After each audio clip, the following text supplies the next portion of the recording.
Hello and welcome back. సాధారణంగా early morning between 6 and 8 AM sunrise చాలా మంచివి అని నమ్ముతూ ఉంటాం.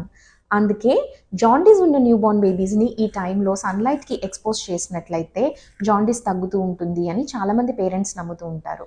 Let us have a fact check. మనం హాస్పిటల్లో ఫోటోథెరపీ ఇచ్చినప్పుడు very specific wavelength between 460 to 480 nanometres use చేస్తాం. వెల్, న్యాచురల్ సన్లైట్లో మనకి ఇదే wavelength of sunlight deliver అవుతుందన్న గ్యారంటీ లేదు. కాబట్టి ఇలా సన్లైట్కి ఎక్స్పోజ్ చేయడం అనే ప్రక్రియ డెఫినెట్లీ వర్కౌట్ అవుతుంది అన్న గ్యారంటీ లేదు.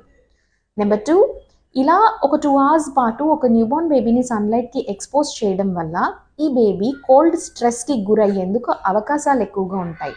అంటే ఆ తాగిన పాలు ఏవైతే ఫ్యాట్ కింద కన్వర్ట్ అయ్యి వెయిట్ గెయిన్కి హెల్ప్ చేయవలసి ఉన్నదో అదే పాలు బర్న్ అయ్యి బాడీకి హీట్ని ప్రొడ్యూస్ చేయడానికి ఉపయోగించబడతాయి.